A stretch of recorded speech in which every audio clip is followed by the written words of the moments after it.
आइए आज के सेशन में बहुत ही इम्पॉर्टेंट मैं टॉपिक लेकर के प्रेजेंट हूँ आप लोगों के मध्य। आज के सेशन में हम मानव परिवहन एवं रुधिर के बारे में स्टडी करेंगे। सभी लोग प्रेजेंट हैं व्हाइट बोर्ड की ओर, बड़े कंसंट्रेट भाव से इस सेशन को सुनना है, देखना है। तो आइए चलते हैं, सेशन का आगाज करते हैं। समझना है मिस्टर बाबू मोसा, ध्यान दीजिएगा, साइलेंट होकर के समझना है। परिवहन एवं रुधिर। परिवहन क्या है? अर्थात मानव परिवहन। और रुधिर, तो मानव परिवहन क्या है? तो ब्लड के द्वारा अर्थात रक्त के द्वारा ऑक्सीजन को विभिन्न ऊतकों तक पहुंचाना। किसके द्वारा? ब्लड के द्वारा ऑक्सीजन को विभिन्न ऊतकों तक पहुंचाना परिवहन कहलाता है। ठीक, होल बॉडी में ब्लड हमारा दौड़ता है ऑक्सीजन को लेकर के, वहीं कार्बन डाइऑक्साइड को लेकर के पुनः हृदय तक आता है। तो आइए, ये तो रहा परिवहन। अब रुधिर के बारे में समझना, जहां से अक्सर क्वेश्चन बनते हैं, इसको अच्छे से वॉच करना। ब्लड, रुधिर या ब्लड, रक्त, लहू, किसी भी नाम से आप जान सकते हैं। और ये अगर ब्लड देखा जाए ना, तो ये एक वॉचमैन की तरीके पूरी बॉडी की देख रेख करता है, अर्थात राउंड मारता है।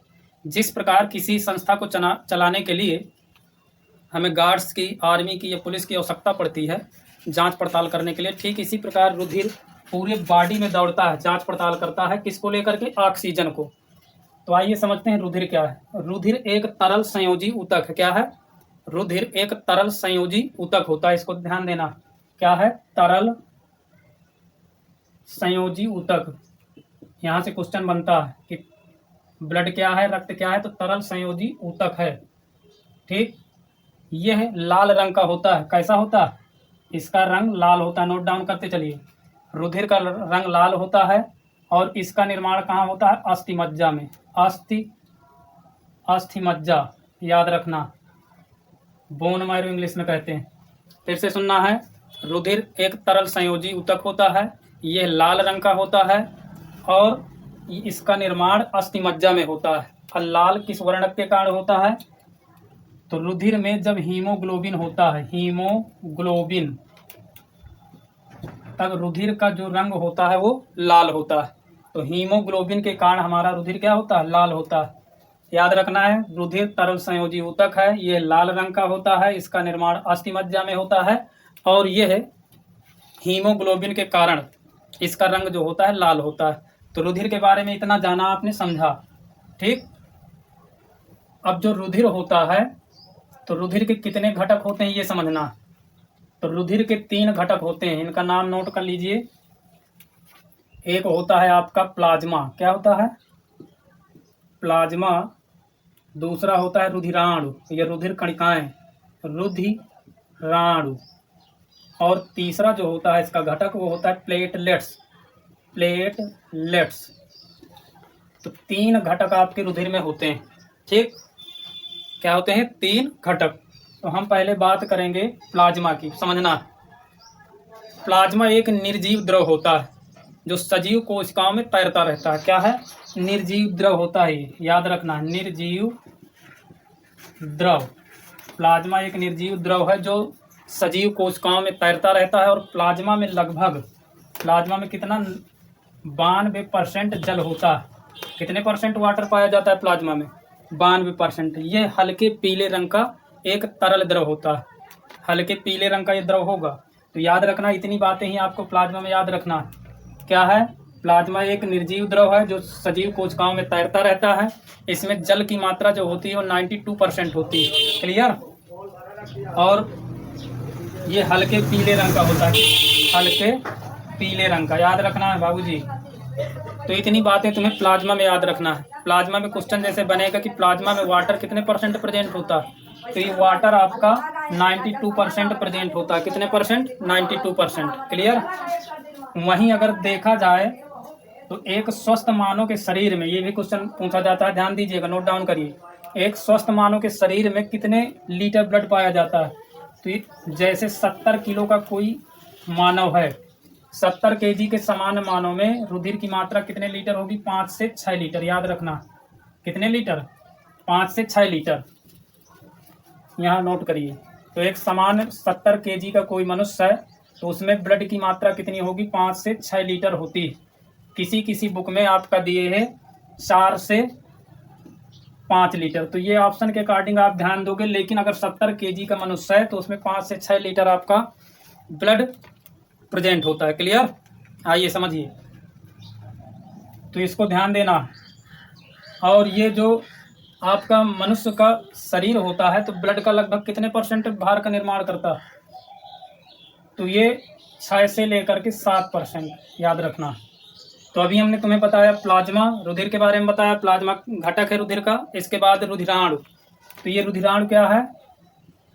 रुधिराणु ये है आपका रुधिर कणिकाएं, जिनको आरबीसी के नाम से भी जानते हैं। RBC, red blood corpuscles. क्या नाम है इसका? Red blood corpuscles. तो हमने जानकारी प्राप्त की ब्लड क्या है, ब्लड का फंक्शन क्या है। एक बार फिर से सुन लीजिए क्योंकि रिवीजन के साथ समझना। ब्लड जो है ऑक्सीजन का और कार्बन डाइऑक्साइड का परिवहन करता है। कहने का मतलब ये है कि ऑक्सीजन को अपने साथ लेकर के विभिन्न ऊतकों तक पहुंचाने का कार्य करता है ब्लड, और वहीं ऊतकों से CO2 को लेकर के बाहर निकालने का भी कार्य करता है क्या? रुधिर। और रुधिर शरीर के ताप का नियंत्रण करता है। किसका नियंत्रण करता है? शरीर के ताप का नियंत्रण भी करता है। तो हमने प्लाज्मा जाना, रुधिराण और प्लेटलेट्स, ये आपको कल की डिटेल क्लास में बताया जाएगा। वहीं रुधिर के बारे में और थोड़ा सा समझ लीजिए, जहाँ से अक्सर क्वेश्चन बनते हैं वो बातें बताई जा रही हैं। ठीक है, आपको उन्हीं बातों से मतलब रखना। तो जो रुधिर है, रुधिर परिसंचरण, पूरी बॉडी में दौड़ जाना रुधिर का, ब्लड का, रुधिर परिसंचरण तंत्र कहलाता है। तो परिसंचरण तंत्र को किसने बताया था? संचरण तंत्र, परिसंचरण तंत्र को किसने बताया था? तो वैज्ञानिक है विलियम हार्वे। विलियम हार्वे, इसको नोट डाउन करिए। क्वेश्चन पूछता है कि रुधिर परिसंचरण तंत्र के जनक कौन है या किसने बताया है? तो वो है विलियम हार्वे। याद रखना कौन है? विलियम हार्वे ने रुधिर परिसंचरण तंत्र के बारे में डिटेल से समझाया था, इसलिए इनको जानना है, समझना। तो विलियम हार्वे ने क्या बताया था? रुधिर परिसंचरण तंत्र। नेक्स्ट बात करेंगे, जो ब्लड होता है आपका वो 4 कैटेगरी में डिवाइड किया गया। कितने भागों में बांटा गया? 4 भागों में। और रुधिर की खोज किस वैज्ञानिक ने की थी या रुधिर वर्ग के बारे में किसने बताया था? तो कार्ल लैंडस्टीनर। क्या नाम याद रखना? Karl Landsteiner. याद रखना, इसको भी नोट डाउन करिए। तो रुधिर कितने वर्गों में है? ए बी और ओ। तो जो ये ए बी होता है, यहाँ से क्वेश्चन बनता है, ये सर्वग्राही होता है। क्या होता है? सर्वग्राही। और जो आपका ओ ब्लड ग्रुप होता है सर्वदाता होता है। सर्वदाता।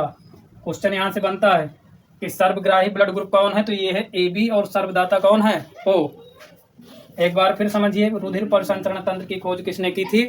तो विलियम हार्वे नामक वैज्ञानिक। और वहीं रुधिर वर्ग की खोज किसने की थी? Karl Landsteiner. रुधिर को 4 कैटेगरी में बांटा गया है, A B O. A B जो होता है सर्वग्राही होता है, सभी वर्ग का ब्लड ले लेता है। ओ जो होता है सर्वदाता होता है। तो आज आपको मानव परिवहन, रुधिर के कार्य और प्लाज्मा के बारे में आप लोगों को समझाया गया। जो इम्पोर्टेंट क्वेश्चन बन सकते हैं वो आपको बताया गया। इनको उम्मीद है कि नोट डाउन किया होगा आप लोगों ने। तो आज के सेशन में इतना ही। कल आपके मध्य में पुनः रुधिराणु, प्लेटलेट्स लेकर के प्रेजेंट होगा। आज के सेशन में बस इतना ही। और यह है कि नोट्स मेंटेन करते जाइए। जो क्वेश्चन इंपॉर्टेंट है आपको केवल वही पढ़ना, ना ज़्यादा उलझना है और ना ज़्यादा परेशान होना है। ठीक, गुड बाय।